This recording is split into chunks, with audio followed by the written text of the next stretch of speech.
I'm here to show the world. I'm here to show the world. Come on, bring it on.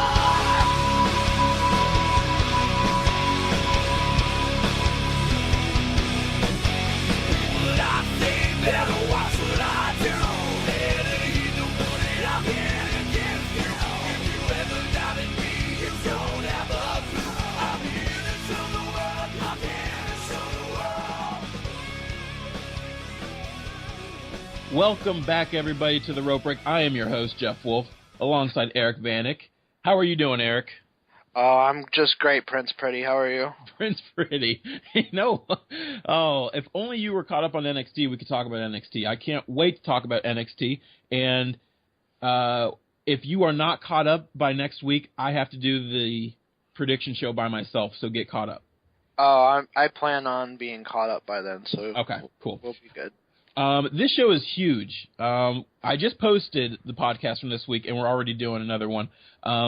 This is probably not that there was in-ring action was so amazing, but for professional wrestling this week, this has been a pretty big week, and it all has to do with podcasting.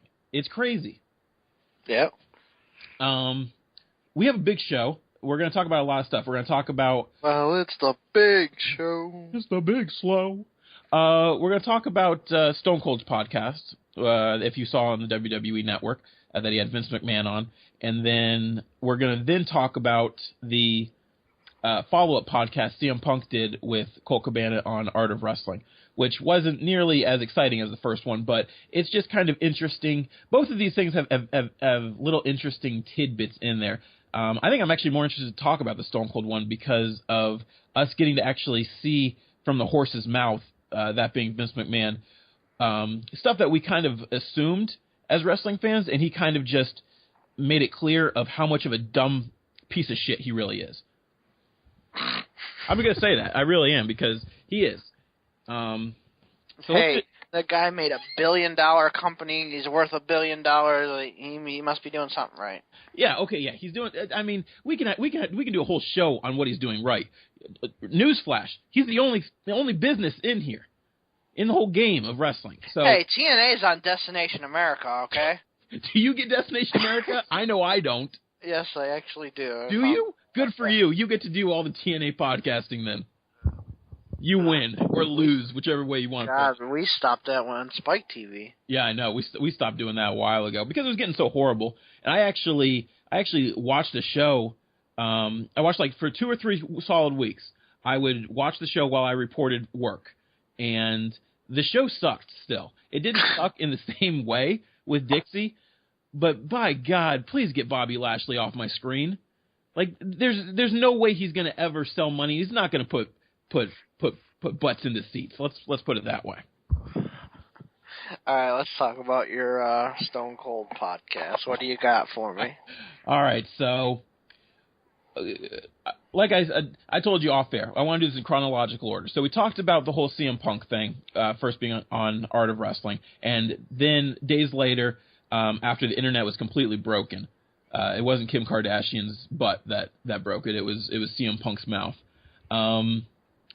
He goes on, or Stone Cold has his podcast after Raw. He did a live one with Vince McMahon in the studio, and they talk about a lot of different things. But we're going to start with the fact of, I don't know. I don't even know where to start with this. Like, there's so much. Just throw them out there. First of all, here's I'm gonna give my actual opinion of the show. I think Stone Cold did a really good job.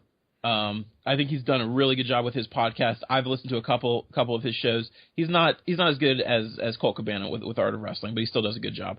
And he didn't really follow up with questions that I would have liked him to do, but he asked some very important questions. Like he asked Vince about why the talent is scared, why the shows aren't as exciting in ring wise. He talked about like the writing team and stuff like that. And then Vince kind of just he shows what we all thought in the first place, and that he is completely out of tune with professional wrestling. Oh no, you can't say professional wrestling either. That was a big thing. It's sports entertainment. He had to shut down Stone Cold many times because he said professional wrestling. It was absolutely ridiculous. Yeah. So first he asked him about first it was about like the sports entertainment versus professional wrestling thing, and Vince can't come to terms of even saying professional wrestling, which drives me up a wall. It's like, that's what you are. Like, I don't care if you want to give into this sports entertainment shtick, if you will. It's professional wrestling. At the core of it, it's professional wrestling. Yeah. He also talks about like that WWE is the only real big team in town. I mean, he did mention TNA a couple times. Yeah. I mean, they're not really competition. There's nobody that's competition with WWE. I mean, TNA is the, one with the TV deal. Ring of Honor has a TV deal, I believe, but it's like only, very few and far between. Well, they have a TV deal. I know for me it airs like Sunday night at midnight. Okay. On Fox. So it's like, you have to actually be it's like the old ECW. You have to be a fan to want to watch it, because there's no I guess there's a commercial every now and then, randomly, but there's really no promotion for it. Mm-hmm.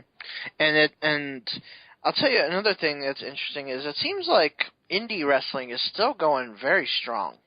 I think indie wrestling, it has it's evolved. Not from what it was, but it's still very exciting. I think the athleticism has actually improved overall. Oh, yeah. You still have guys like that New Jack who come in and they're just like, I don't care what I have to do, I'll put my body through anything, and they'll get over doing that. But you have more guys I hate to always bring him up, but I also love to always bring him up, and that's like Johnny Gargano. You have people like him. You have people like Matt Cross. You have people like that of that kind of body type. Yes, I'm saying that because they're local guys to us, but you just have a lot more guys like that, and I think it makes for the actual indie shows a lot more entertaining. Did you know actually that indie show that we didn't go to, it got changed to Matt Cross versus Gargano? Oh no, I didn't know that. I know Rhino ended up being on that show too. Yeah, because EC3 got injured. So EC3 was cut off that show. I didn't know so that. they kind of just mixed up those two guys because everyone would have loved to see them in AIW. Gotcha. All right. One main thing, I'm gonna go through bullet proofs, so I'm gonna be kind of all over the place. So I apologize. One thing that Austin does talk to Vince about is the fact that he feels talent's really afraid of doing anything. Like back in the day when you had, not back in the day, in the 90s, you had people like Stone Cold, The Rock, Triple H, Undertaker. You had more people than that, Kurt Angle.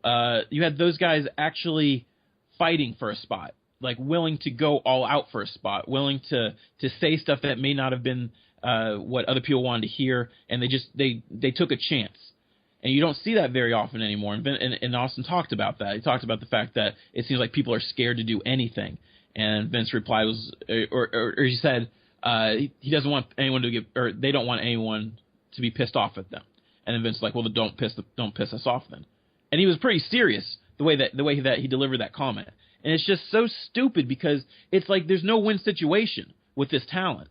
Yeah. You do have talented people in this company. You really do. It's not that all these people are asshats and they can't do a good job. You have some people on this roster that are more talented than people in the Attitude Era.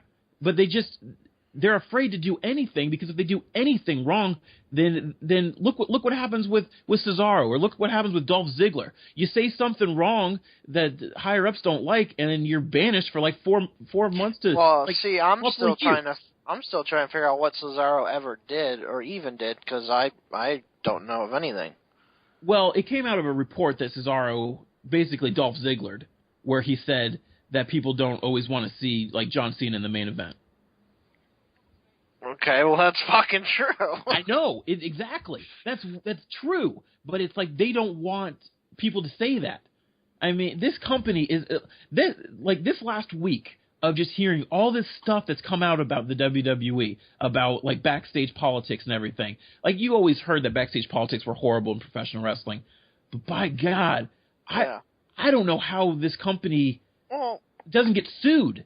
imagine what the WWE would do without John Cena. Like, if John Cena got, like, I mean, I wouldn't wish this on him, but if he got, like, a serious knee injury where he had to be out for, like, a year or something, like, what the fuck would they do for a year without him? I know. Hey, it's going to sound bad, but whatever plane Magnum TA was on that crashed, I want John Cena on that plane. Oh, my God. I don't. That sounds horrible. I don't want him to die or anything. I don't wish that upon anyone. But I'd be okay if he wasn't able to wrestle again. Oh, my God, wow. I can't believe you just said that. I apologize. Not like John Cena will ever listen to this show, but Well, I'm posting it on his fucking Twitter after this. Please do get the C Nation on us. I'd love that. I would love that. No, because you're right though. Like, it would be very interesting to see what the WWE as a whole would do if you didn't have John Cena anymore. Yeah, What I would mean, they do? I think it would be a more exciting show, honestly, because it makes them have to do something. yeah, I mean, it makes people have to step up.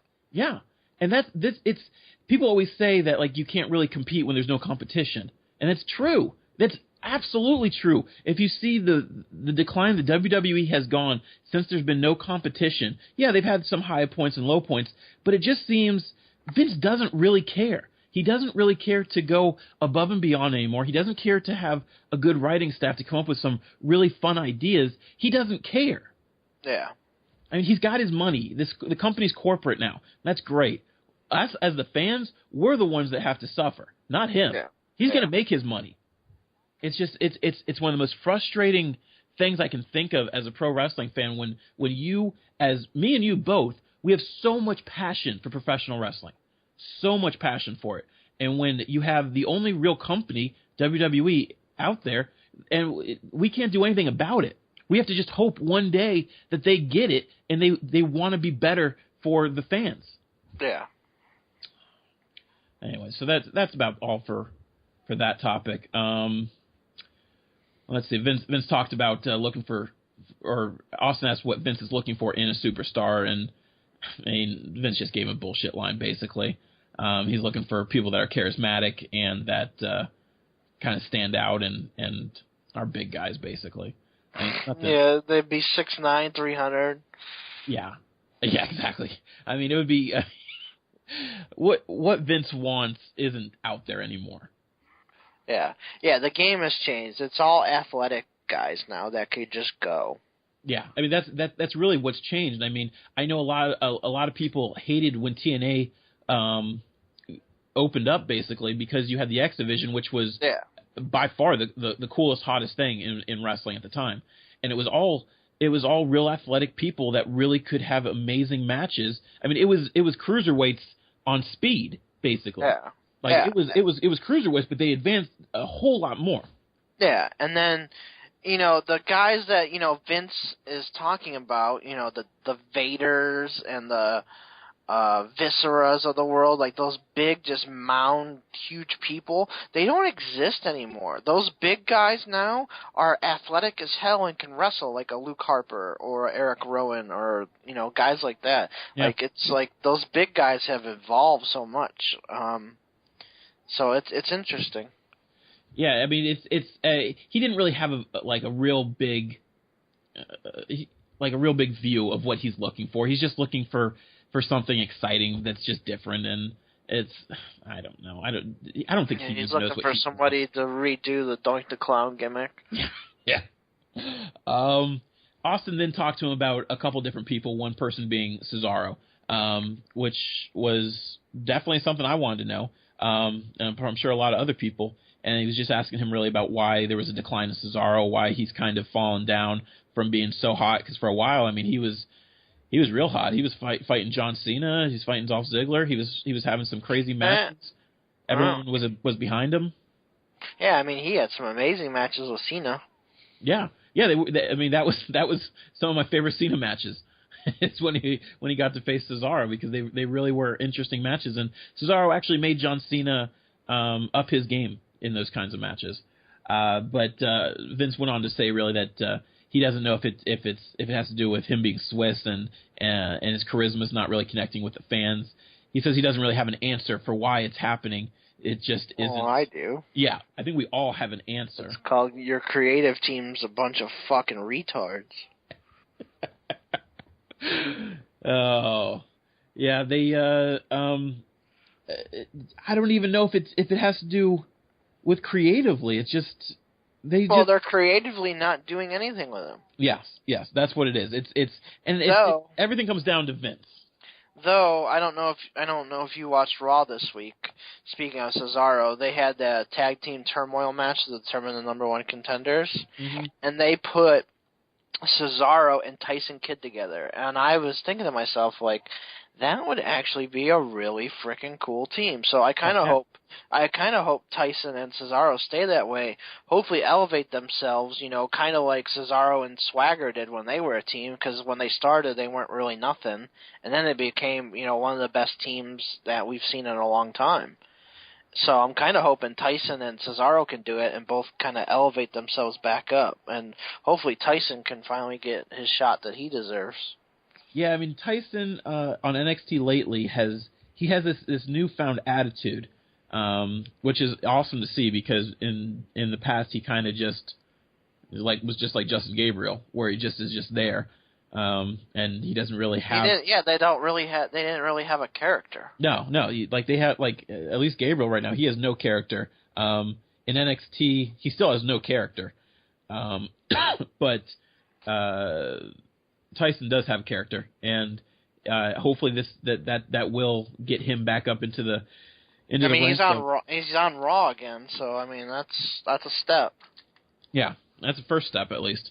But yeah, Austin was asking about Cesaro, and Vince didn't really have an answer for him. He says that he doesn't have all the answers in Cesaro, but he also said that he wasn't giving up on Cesaro either. So we'll see what changes with that, but. And that was just another excuse of Vince just having some BS answers. Yeah, and there was a report when Cesaro got hot and was, having those amazing matches with Cena. Like, Vince didn't even believe in Cesaro, didn't really even like him until his matches with Cena. He's like, okay, we can do something with this guy now. I remember that report. I don't know. Oh, yeah. I mean, so it's like Vince really never even really liked this guy to begin with until... he faced the mighty Super John Cena and had a good match.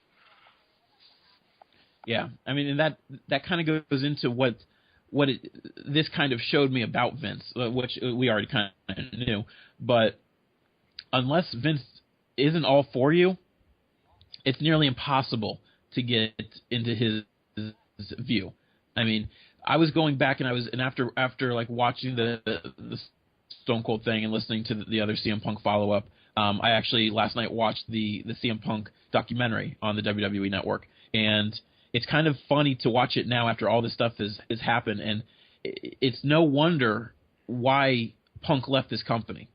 Like, and we all know about all the crap he had to deal with, but it's like after hearing things about how he was treated in that first podcast, and then now, and then reading or watching that again.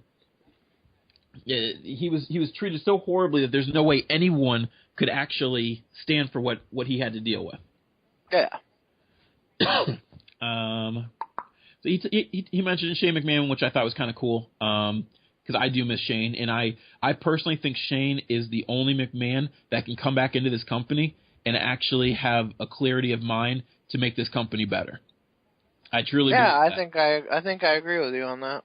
Because Stephanie isn't going to change this. Triple H? God, he might be worse than Vince.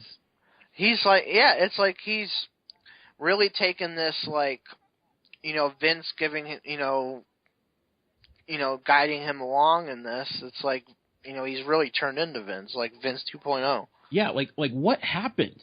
What changed in Triple H's mind? Like, can Triple H not remember how he was when he was younger, and getting into the business and how difficult that was?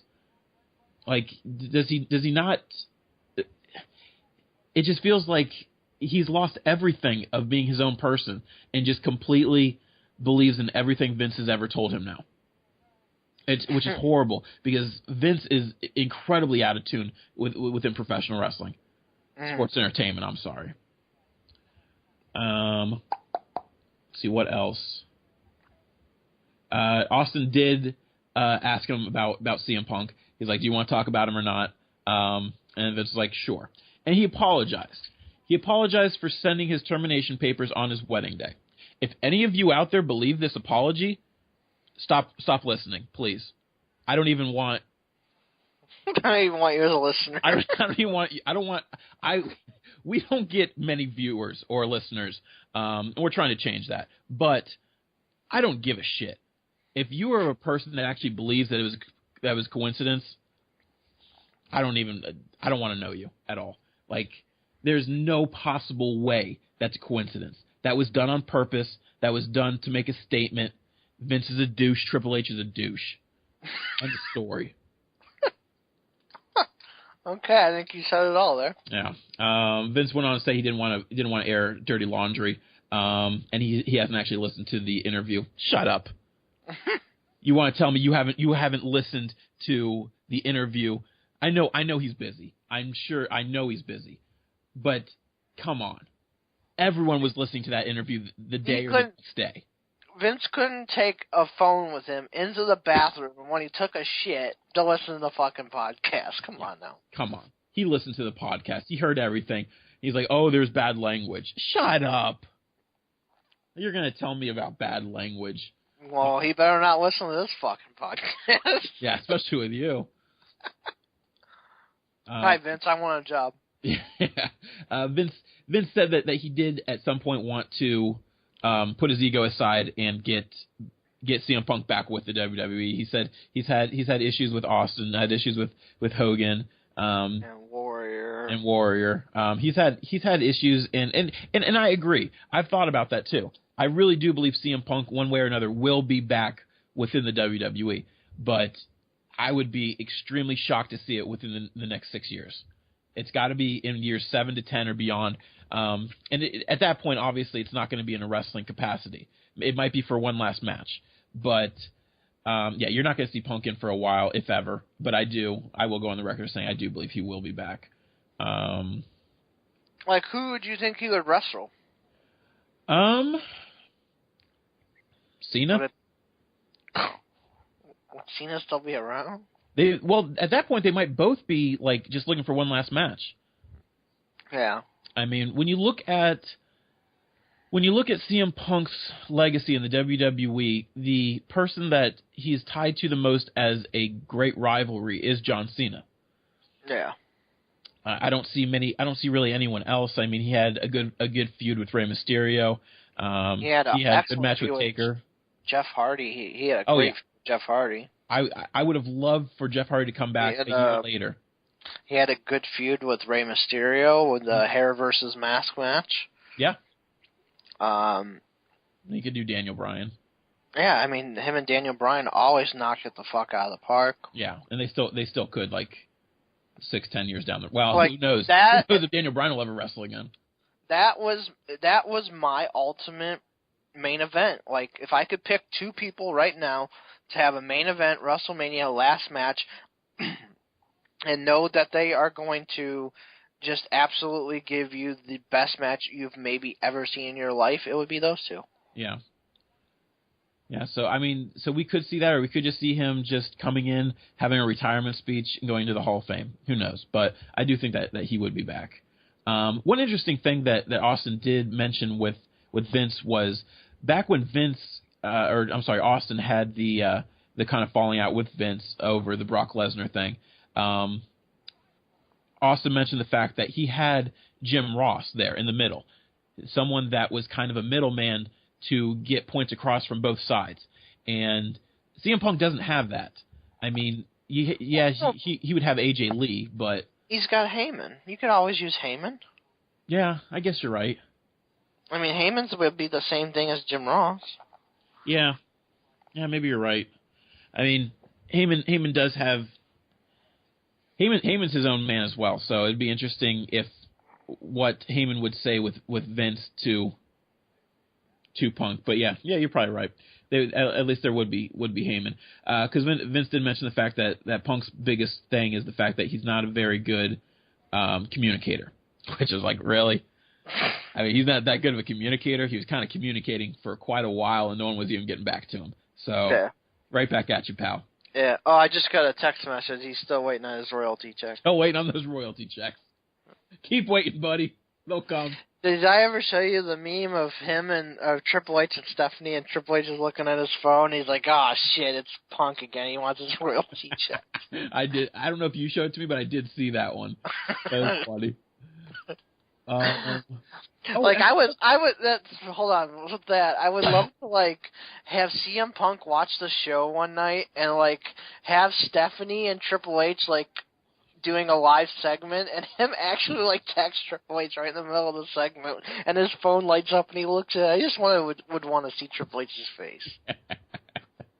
Just to get the reaction. Kind of like when Austin and Rock were having a rivalry, and then Rock sees that Austin, like, paged him like 316, just see his eyes bug out. Yeah. Oh gosh, what was I gonna say? Pagers, oh my god. Oh yeah. I thought this was kind of interesting. Austin on the show told a story about Vince, where Austin did walk after that whole Brock Lesnar thing, and then they got back on good terms, and then Vince told him, I do have to fine you for this, and he said, I'm going to fine you $650,000 for this. And then Stone Cold was like, dang, that's a whole lot of money.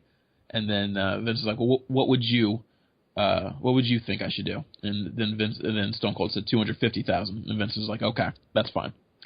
I just thought that was interesting, because you hear about like so and so getting fined for like saying a bad word now and then, but it's kind of funny to see that Vince actually fined Stone Cold, who did so much for the company.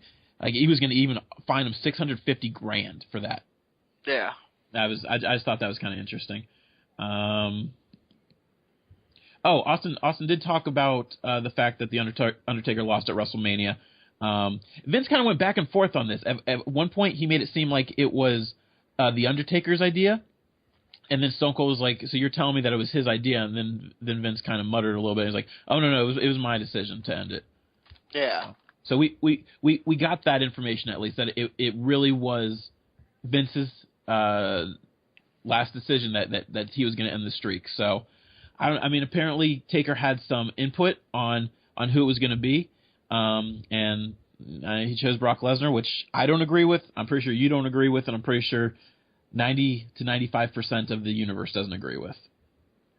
Yeah, I agree, but I think Undertaker's more looking at it as a physical standpoint. Like, who, out of everybody that he's ever faced at WrestleMania would be the most physical person, like, just looking and everything to do it? It would probably be Brock.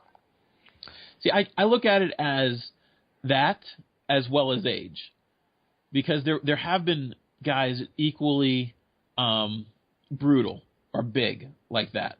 But if you look at a guy like Brock Lesnar, what he can do versus Undertaker at this age, I buy it. It's just, my biggest gripe with the whole streak ending thing is that we went from Shawn Michaels going double duty, then Triple H going double duty. Neither of them on those 4 occasions were able to beat him, and then Brock Lesnar beats him. That's my biggest gripe. Then you had Punk and then Brock. Yeah, you're right. There was Punk. Speaking of Brock, though, Austin asked Vince about people like Brock, the part-timers, so to speak. And Vince is basically saying that we as the fans don't want them around more because he's a special attraction. Yeah. So we don't want our world champ. How long has it been? 3 months? Close to? Yeah, since SummerSlam. So you're telling me we don't need our world champion for 3 months? Whatever happened to that 30-day rule of defending the title or the title was stripped? Yeah. I mean, come on. And then he went on to say you're not going to see Sting very often, too, because, again, he's a special attraction. You don't want to see him every week. And then Austin was like, well, I was on every week. And Vince kind of shut up about it. Yeah. I just thought that was stupid. Like, no, that's not how it's. And listening to this again, it made me realize how out of it he really is. And then at the very end of the podcast / just live show, Vince and Austin are talking about how, like, because Austin keeps asking him, how in tune are you with your audience? How much input does your audience give you? How can your audience contact you about stuff? And Vince is just like shrugging it off completely. Like, he's rolling his eyes when like Stone Cold's trying to give out like an email to give people on air and stuff like that. Like, yeah. Austin really does care about wrestling and care about the WWE, much like we all do. We want this to be good. Like, I don't want to be on here every week bitching about how much I hate this product. Maybe I do a little bit, but but yeah, I just thought that was interesting because it really shows how out of tune and he doesn't care. He really doesn't care. He doesn't want this to change. Like, I'm sorry, but this is not going to change until he's dead. Yeah. I know, that's my second death thing. I really don't want everyone to die, I promise. Quickly, Vince said that Randy Savage is definitely going to be put into the Hall of Fame sooner than later in the next couple of years, so we can put that to rest as well. Vince thought that Sting's debut was very impressive. Not I. I don't think it was that impressive, Vince. He walked down. That's about it. He changed his music. Good job. Yeah, there's something really shitty. Yeah. What else? It was kind of cool to see Vince actually talk about he talked about his father, and he talked about Verne Gagne, and he talked about like the 70s and 80s. Austin kind of made a comment that like Vince went in and kind of took a lot of the talent from the territories and pretty much shut the territories down single-handedly, and then Vince went on to basically tell him that he didn't do this, the territories did this. So they did that to themselves. It's kind of like he didn't screw the territories screwed the territories. What a crock of shit. Punk didn't screw Punk. CM Punk screwed CM Punk. Exactly. Vince kind of confirmed why Jim Ross was let go. He said that there's not really any kind of heat between the two, but basically for that event that was held, what was it now? Was it the video game event like 2 years ago? I think so, yeah. I think that's what it was. And he mentioned Stone Cold was there too. It was done in a very unprofessional manner, and he was very disappointed in how it was controlled by Jim. So he said that there's no hate between the two.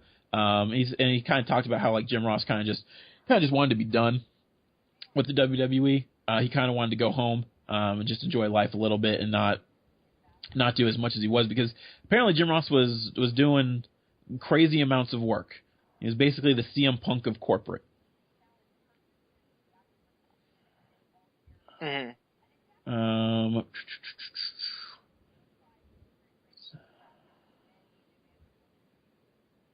A funny part in the podcast was when they were just about to be out of time, and then Vince was like, you know what, I own this company. I own this network. We have 15 more minutes. So that was kind of cool. They were going to end it, and then Vince they made them keep going for a little while. Talked about how bad the Stone Cold Stunner was when he took it for the first time, which it's god-awful. If you haven't seen it, you need to just watch the network and see how bad it was. With him shaking in the middle of the ring and just like plopping over. It was hilarious. Austin talked to Vince about the fact that Vince always wanted to be a professional wrestler, but Vince's father never wanted him to be one.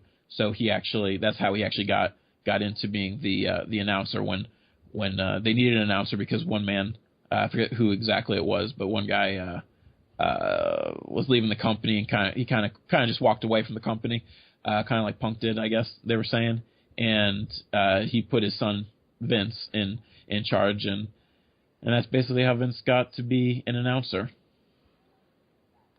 Talked about the bumps that he did over the years. I think that's about it. Okay. Vince did talk about how the company's doing generally. He's saying like the ratings for the network are doing pretty well. They mentioned the UK thing a little bit, but he didn't get really far into it because he said if whatever he says, then the UK fans are going to get upset that it's not done exactly when he says it could get done. But he said it'll get done very soon. And then Austin also liked, or Vince also liked the future of NXT, which is kind of cool that he mentioned NXT. But I don't think he's really in tune with what's going on in NXT. I think that's more of Triple H's thing, and Vince is just listening to whatever Triple H tells him. Yeah, I was gonna say, I thought I read something where Vince doesn't even watch NXT or do anything with it. It's all Triple H. It's pretty much all Triple H. Lastly, last thing I'm going to bring up about this thing before we get into the CM Punk thing is that Austin asked Vince how long Vince has left in this business, and Vince said that his health-wise, he's feeling healthier than he ever has. He's happier than he ever has been. He's. I mean, God, I just wanted him to be like, you know what? I'm done in a year. That would have made me so happy. Do you have your phone by you? Yeah, why? I'm sending you a picture I just found. Okay. Okay, it's sent. And then lastly, no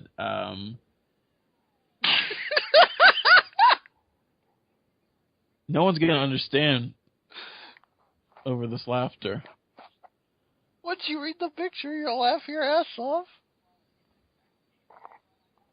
That's funny.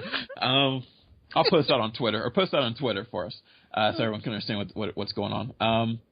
But yeah, Vince lastly says despite what critics say, he hasn't lost touch, and he says the future's bright with NXT. So that's going to be it for that one. I thought the podcast was really cool to see Austin kind of ask him questions. The one question questions that everyone wants to hear. The one thing that he didn't bring up was the fact that I wanted him to ask about Daniel Bryan and why it took so long for them to finally give in with his push, especially if Vince is saying that he is listening to the fans, because he's absolutely not listening to the fans. If it took like that long and that much stuff to happen with like Punk leaving and people getting hurt and everything, to go into that. So, but overall, I thought the podcast was done pretty well. And then we're going to get into the CM Punk thing now, because CM Punk then went on to have his second appearance with Colt Cabana on Art of Wrestling. What did you think of this podcast? It wasn't as exciting as the first one, that's for sure. No, I thought that there was going to be more like fan questions. Yeah, well, it sounds like his email crashed and they just didn't get to him. Okay. Yeah, it wasn't as definitely as exciting. I mean, there was a couple things that he said. Like, I think the biggest thing that everybody got out of that was he basically said Vince's apology was bullshit. Yeah. Which it pretty much was. Oh yeah, it was absolutely bullshit. I know Punk said that he didn't really think that doing this podcast was going to get as big of a stir as it did. Which I don't know if that's true either. Like, I don't know. I mean, I really. I mean, it's hard to stay with Punk because he's literally one of a kind. Yeah. Like, no one has the kind of personality that Punk does, really. And that is why I think he will never be back, not even in the Hall of Fame. Because it's just him. That's his personality. Yeah. It's like, he's like, fuck you, no, I'm done. And that's just how he is. No one's going to tell him any different. The only way I think somebody could change his mind is if Heyman or his wife change his mind, but I don't even think his wife likes this fucking company. Yeah, I would have liked for him to answer that question. Like, does he feel at this point of everything that's happened now in the last week, how this is going to affect AJ Lee's career? Because it's not going to be good. Yeah. Like, if she wasn't, and this is why I think that this podcast came out at this point, because I think he's smarter than that. I think she's done. I mean, obviously she's on TV right now, so she didn't finish up at that last pay-per-view. She might finish up at TLC, who knows? But this might, it at least has to be in her mind an ending point, and it's got to be somewhat soon, or she just really doesn't care. I mean, also at the same time, who do they have? Like, and they don't really have much. So it's like AJ will probably always be surrounded somewhere in storylines. But I know just seeing how vindictive WWE is after all this crap, her career's done. Like, they're not going to push her. She is what she is now. Yeah. She's gonna be the new Natalya. Oh gosh, don't even get me started. And get it right, it's TLC's. There's a new S on the end of it. Oh, shut up with the stupid steel steps. I saw that today and I thought it was a joke. No, that's for real. Yeah, that's for real. It's TLCS. Is that right? S? TLC's. With a stupid little line for steel steps. That's what just to promote Eric Rowan versus Big Show. Like that might be the match where I walk up and go take a piss. That's gonna be 7 minutes of epicness right there. Let me tell you. Yeah. And it might be as boring as the Brock and Big Show match from Royal Rumble like 2 years ago. And that build was so good. Yeah. I honestly was looking forward to that match. Well, I remember. Yeah. I was blinded. My mind was blinded by knowing how bad that was going to be, and yet I still really wanted to see it. Yep. Let's see. Yeah, I mean, this podcast, I'm looking through like the bullet points in this one. It really wasn't that exciting. Colt brought up the fact that he was asking CM Punk what fans should be calling him now, calling him Phil, calling him CM, calling him Punk. And CM Punk basically said, look, this is not where CM Punk was created. Like, he's been CM Punk his whole life. He really doesn't mind people calling him CM Punk. But yeah, like I said, it's kind of like grown into a brand. So he is who he is.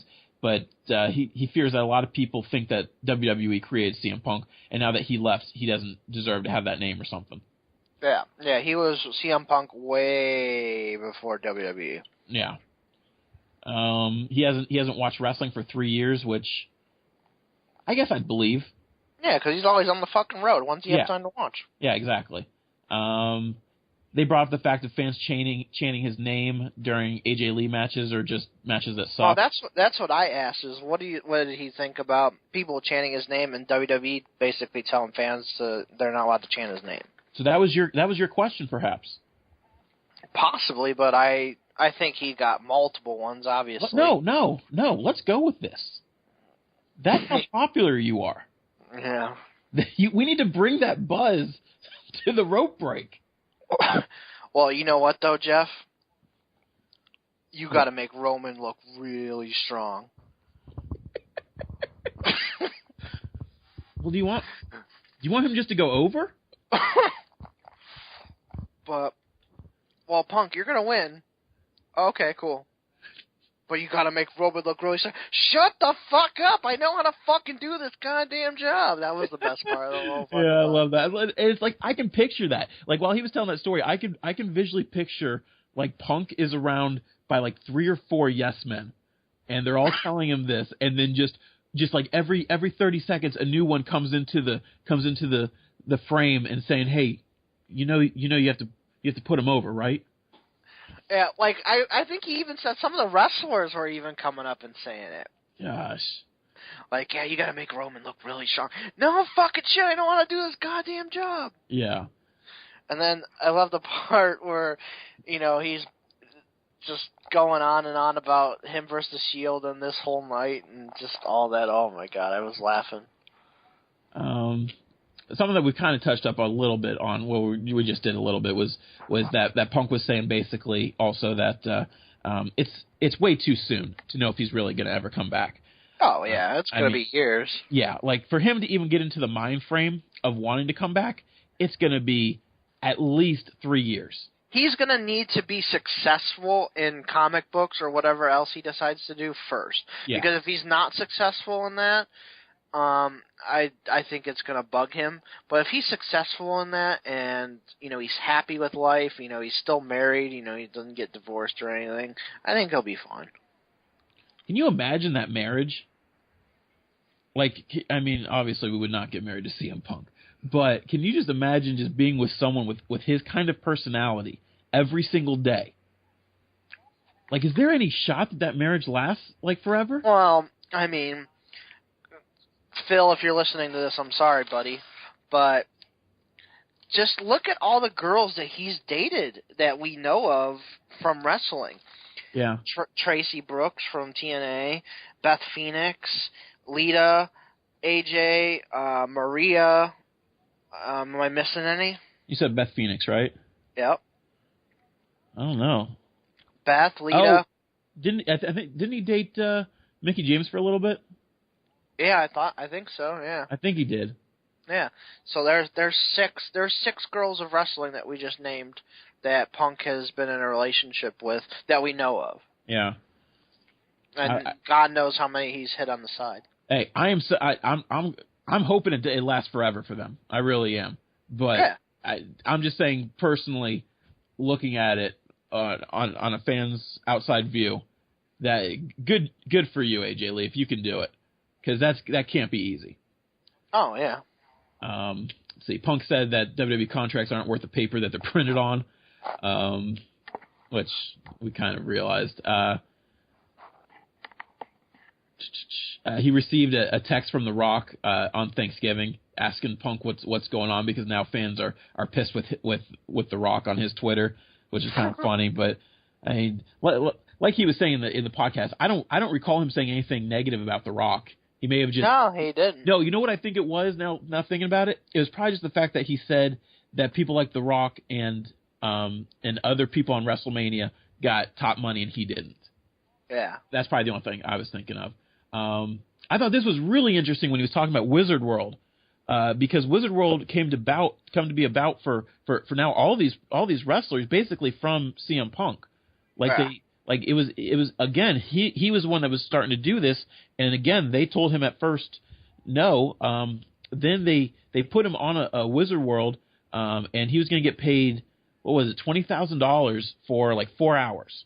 Yeah. And they took him off, and asked him to be on like a European tour or something like that for a couple of days. Mexico. Was it Mexico? Okay. And he said he didn't want to do it, but he said, if I'm going to do this, I need to get paid like Wizard World money, like the money he was going to be getting paid for 4 hours at Wizard World. He ends up working like 4 shows. Doing hardcore matches. All in hardcore matches, and he got paid $5,000 total for that. Yeah. So a quarter of what he would have done just sitting in a chair, signing autographs, talking with fans, and taking pictures for just 4 hours. I was like, God, that's like right there. That made me that right there was the most telling sign to me about the WWE, that they would pull that kind of crap on him. I think that's absolutely bullshit to do to him. Yeah, and I hope one day that me and you, Jeff, get so famous that we can sit at Wizard World and sign for $20,000 for our podcast listeners. That's the goal right there. That's the dream. It's for us to get that big that we're doing that. Do you know how many Little Debbie Christmas cakes you can buy with $20,000, Jeff? That would be my contract. I would get a case of Little Debbie Christmas tree treats. Little Debbie, if you are listening, if anyone from Little Debbie, and you know what, when I post this, I'm going to post this at Little Debbie. Please sponsor us. You can give me one Little Debbie Christmas cake treat a week, and I will be happy, and I will sing the praise of Little Debbie. Wow. See, they talked about the short idea with Jim. Yeah, okay. So in the first time, Punk says that he was going to come back with his shorts, like he was in Ring of Honor and like IWA and before WWE, and he was going to have sponsorships, kind of like Brock Lesnar has on his shorts. But he didn't really get into who any of those sponsors were. And on the follow-up, he talks about the big one was going to be Slim Jim, and he actually met with Slim Jim multiple times, and they had like scripts of commercials and everything. Like it was all elaborate. It's like it was going to happen. He was going to be the new Macho Man. Yeah, he was going to be the new Randy Savage, which would have been awesome. Yeah. And it didn't happen. Yeah, and now they have, like I've seen it before at the store, they got Big Show, Eve Torres, and Kofi Kingston on the fucking Slim Jim fucking Oh, match. that's ridiculous. Yeah, well, this is like a year ago, Yeah. which is probably like right around when this thing came out. Yeah, because he talked about those three were going to be the next ones out. Yeah, and I love it, like, how he gets pitched for these ideas and for movies and stuff, and he says he's seen emails from The Office. They're like, okay, you know, some gym would be like, okay, hey, we want CM Punk. And The Office is like, no, you want Sheamus. Yeah, that's what he kept saying. Like this and something else that where it's like the Office just never wanted to put him over with anything. Yeah. And it's Yeah. like, and this is what really gets me about the whole thing. And then watching the documentary last night as well is it's just because it kind of relates to the Daniel Bryan thing. They, as much as they love to bring in these guys that have an indie following because they can see maybe dollars or something, I don't know what it is, because it can't be that, because they don't ever want to truly back them and behind them and just like let them ride that train. Yeah. Like they never do. And it's like it has to be homegrown WWE talent to make it big. It's like they have a problem every single time with these indie guys that have had a career of making themselves famous. They just needed to do it on the high stage to make them money, to make the company money, and then you're golden. Yeah. I just don't understand it. All right, that's about it. They didn't really talk to me. I mean, and that's it. That's really all that's all the main things they talked about. I mean, like I said, it wasn't a really big follow up. It was just a little bit of a follow up to some things. They mentioned the Stone Cold podcast, but they didn't say too much of it. I don't think they really wanted to get too much into it. I mean, basically all they talked about was the fact that that Punk was saying that it was absolute bullshit to get his papers on his wedding day, and that he will never forget that. And he shouldn't. He shouldn't. I mean, that very well could be the reason he does not go back. I mean, that's like Bret Hart's Montreal Screwjob. Yeah, like you said, if him and AJ have a happy relationship for the rest of their life, like still going strong in 10 years, where I'm thinking that CM Punk could possibly go back, that could be the one thing when he's balancing out the pros and cons of just teetering that over to the cons. But like you said too, what if they now just fucking trash AJ Lee and don't push her at all, and just have her do all that? Like he's gonna be like, "Fuck you guys." Yeah, exactly. All right, you want to talk about TLC? Is that right? TLCs. TLCs. All right, you take the helm of that. All right, I just wanted to talk about what you thought about the couple of the matches that have been announced so far. I'm just winging these off at the top of my head, but I know the we'll go. Okay, you go for it. I'll just kind of start from the bottom up. I know there's Rowan versus Big Show in the Steel Steps match. Okay. I think, and this is interesting because I have been saying that Rowan has no shot in hell of getting over, but they're kind of getting him over.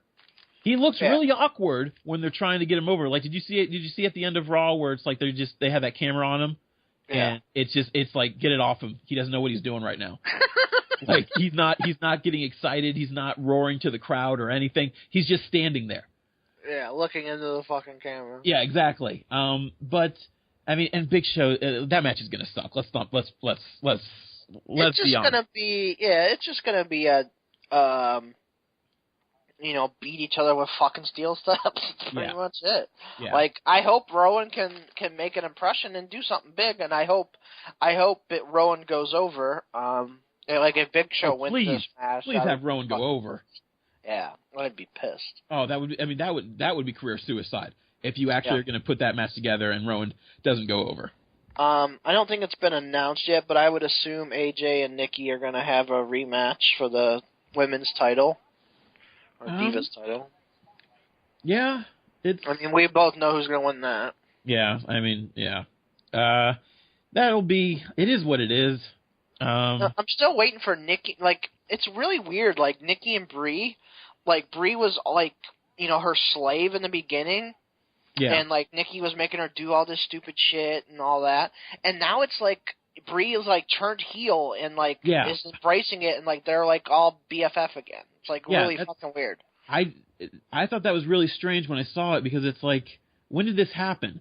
Like, yeah, she's supposed to be a slave, not fucking. I've never seen a slave smile. yeah, and it's not like fake smiles where it's like when she's not looking, you see her pissed or something. Like you just know that she's gonna get attacked at some point down the line. Like it's literally like they're BFF sisters again. Yeah. It's very bizarre, and it just doesn't make sense to me.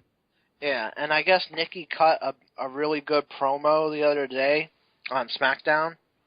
I don't know if you heard about that. Oh, people still watch SmackDown?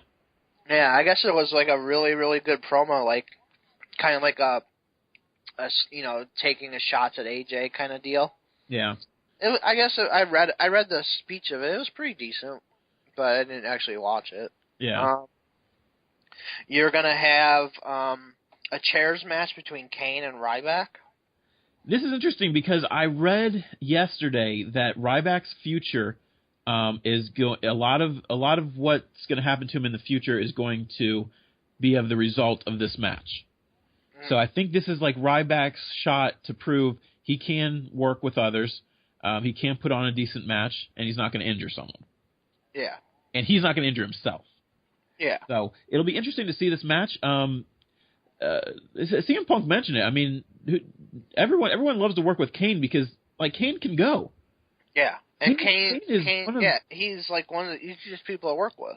Yeah, he's super easy. He knows how to control a ring to make a match work. I mean, by God, he's not the prettiest looking dude, but yeah. I mean, Kane's very underrated. I think Ryback will. It's not gonna be a prediction show yet, is it? No. Stuff, but yeah, it'll be an interesting match. I'm looking forward to that actually, somewhat. I think the Usos versus Miz and Sandow, or Mizdow, whatever. Mizdow. Here's my thing with Mizdow. By the way, I thought it was pure genius for Mizdow to come out with fucking the fake tag team titles around his shoulders. Yeah. That was great. Yeah. I'm kind of getting over these shenanigans already. I love it. I think it's hilarious. It makes me want to watch. It is funny, but I don't know how much longer they're going to keep it going. I mean, yeah. Well, obviously, they're gonna split, and Sandow's become a face, and he's already got the fans behind him, so it's a good thing. But props to WWE for doing this. I didn't think that Sandow. I didn't think they were going to find something for him. But like you said, this is the WWE, and they will fucking waste him. Yes. That should be their tagline. You got Dean and Bray in the TLC match. That will be a good match. There's nothing you can't say anything bad about that match. I mean, their match last month didn't give us, what was it, Survivor Series? Didn't give us exactly what we wanted out of these two, but I think that's because they wanted to save it for this match. I hope so, because this is probably my favorite match that I'm looking forward to is this match. Yeah. Not to get too graphic, but I don't think they wanted to bust their nut yet. Yeah. And I think the last match that I think I know of is Cena and Rollins in a tables match. And if Cena loses, he is no longer the number one contender. There's just these weird stipulations around Cena all of a sudden with like Cena's the only one that can put the Authority back in Authority. Cena's going to lose his number one contendership now. God, the anonymous general manager, please stop. Yeah, I hope that. Like, come on. Like, wasn't it bad enough when we found out the first time that Hornswoggle was the one behind it? Yeah, and then we forgot about that. Yeah, really. This is a new storyline. We've never done something like this before. Yeah. But onto the actual match, I think it'll be a good match. Seth is, if he's not there yet on par with main eventers, he's not far behind. Yeah. I mean, he's able. I mean, his size is a factor to people that don't have common sense. Well, I think the biggest thing that I'm looking forward to is, will Randy Orton show up? Will Roman Reigns show up? Because Roman Reigns is supposed to show up on this night. Why hasn't Orton been on? I don't know. He was supposed to come back at the Survivor Series, but they haven't brought him back. I don't know. Like, it would have made so much more sense for Randy Orton to come into that match and cost the Authority that match than Sting just coming down randomly. Yeah, like I would have rather. That was a waste of a. I would have rather have had Sting come out at TLC just so I could see him. I'm sure you would. And so it's like, what's Reigns gonna do? What is Orton gonna do? And Brock Lesnar is advertised for the next night's Raw. So what will Brock be there? Will Brock do something? I don't know. I don't know if they're going to be able to. I mean, that's three many surprises in one night. WWE would blow their wad. I don't think. Yeah, that's a lot. That's like WrestleMania. Yeah, so it's like, what will those three have?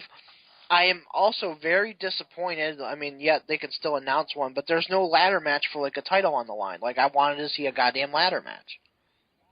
Yeah, there isn't a ladder match yet, is there? No, because Bray and is there a TLC match? Yeah, Bray and Dean. Oh, but yeah, there's nothing to climb for. Yeah, that's just a ladder will be used. Yeah, so it's like, what the hell? I want to see an actual damn ladder match. What else do we have? Well, we have the Intercontinental and the U.S. title. Yeah, so that's Rowan. Are they going to do Harper versus Dolph or something?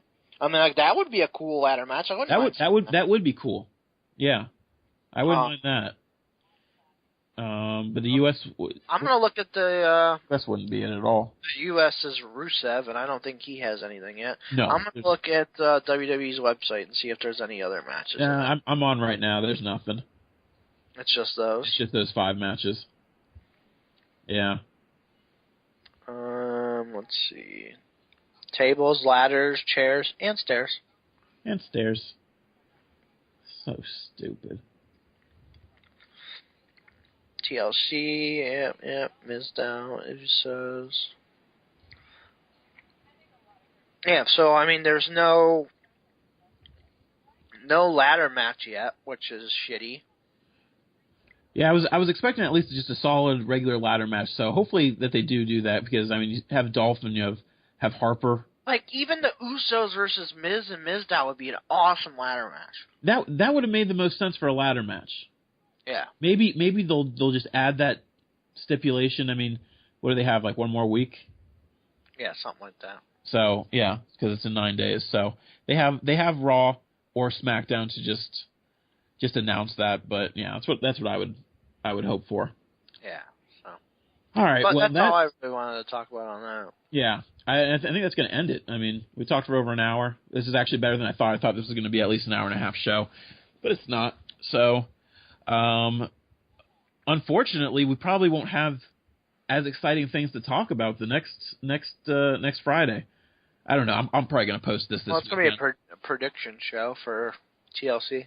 Oh, that's right. Oh, well, actually, no. Okay, so next week we will have a prediction show posted on Wednesday. We will then, and that's for the NXT pay-per-view or special event, and then on Friday we will have our normal show, which will be half of a couple topics here and there, and then mostly about the prediction show for TLC. Yep, that me and Jeff will both be attending, right, Jeff? One of us will be. Come on. That's not going to happen, bud. Come on. But yeah, so we will see you guys next Friday. Tweet at us at The Rope Break. Check out our YouTube channel. Comment, subscribe. Let's get it going, guys. Yeah, let's get Pit Stop Donuts in here. See you guys later.